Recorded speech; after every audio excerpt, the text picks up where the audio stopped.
Hello everyone, I am coming back again with a new video. In this video, I am going to discuss the password cracking methodology. Password cracking is the process of attempting to gain unauthorized access to restricted systems using common passwords or algorithms that guess passwords. In other words, it's an art of obtaining the correct password that gives access to a system protected by an authentication method. Let's understand this with an example. The password is not saved as plain text. Any website of this age on the internet uses a hashing algorithm to encrypt and manage passwords. There are many types of hashing algorithms, like the SHA-1, MD5, Panama, etc. As an example of this video, let's consider Facebook. To log into your Facebook account, you enter your email ID and your password and click on Login.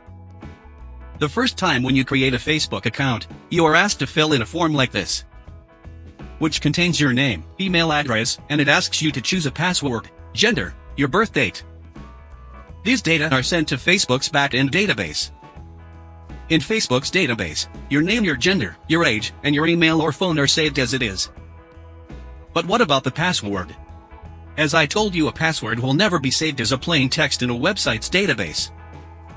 So this password is given as input to a hashing algorithm, and the output of hashing algorithm is encrypted form of the password, which appears to be random, but is not.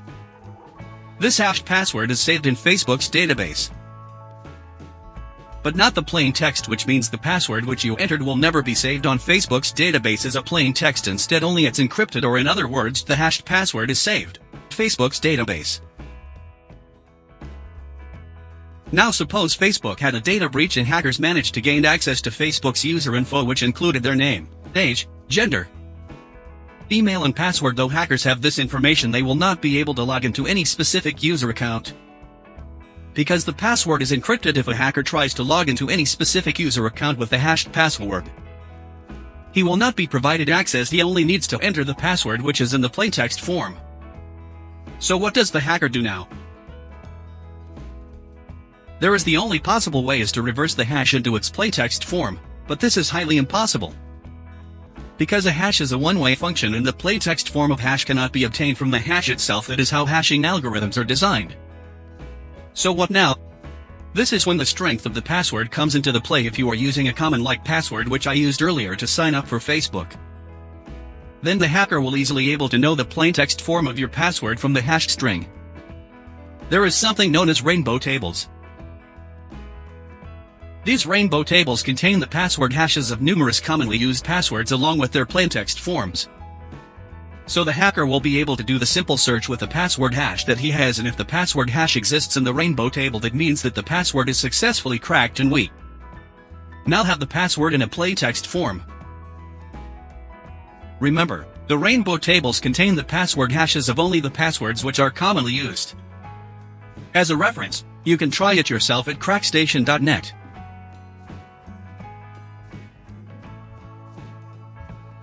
But what if the password is not commonly used? In that case, rainbow tables are of no use. So there comes a dictionary attack and a brute force attack. Both are quite similar. In the dictionary attack, you have a word list. A word list is nothing but a huge text file with loads of passwords. In a brute force attack, each combination of letters, symbols converted into their hash form and is then compared with the password hash, which is to be cracked. In other words, you are taking every possible password that can exist, converted into hot, and checking the hashes match. So yes, it takes forever to crack a strong password using this method. However, the computer's processing speed is fast enough, and yes, simple password can be cracked easily by this method. A new technique called salting is introduced by security analysts to take hackers a hard time in cracking passwords.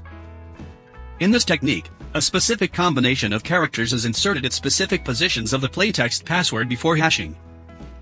Every company has its salting algorithm, and they don't make their salting algorithm to be public.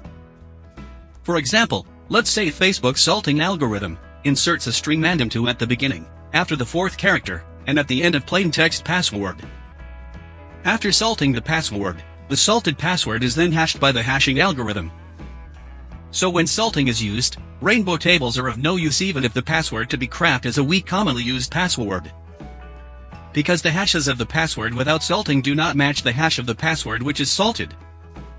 Also, Brute force and dictionary attacks are not effective to crack salted passwords unless the hacker already knows the salting algorithm employed by a company. Let's identify the hash with Kali Linux using the hash identifier. Hash identifier is simple to use command line interface, CLI, based software. This software is used to identify the different types of hashes used to encrypt data and especially passwords. Hash identifier usage. You can run this tool by simply run the following command. Hash identifier. Let's take an example. Open this website, the link is in my description. This MD5 hash generator is useful for encoding passwords, credit card numbers and other sensitive data to MySQL, Postgres, or other databases. Here I type a text and click generate. Now open the terminal, where I have previously opened hash identifier. Now paste here previously generated hash. Now it will show possible hashes like this. Crack password or hashes using Find My Hash. FindMyHash.py. Try to crack different types of hashes using free online services. To use it, type the following command. Let's try to crack the hash and verify is it work or not. To install Find My Hash, open this GitHub website and clone it using git clone. To check folders, run ls. Now select the folder using cd command.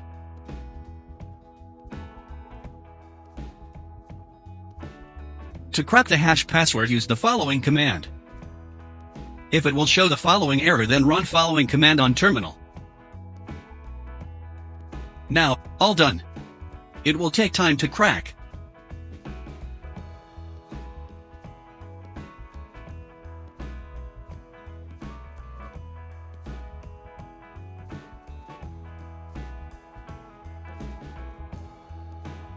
Try it on your own side. If you have any queries on my video, write below in my comments section.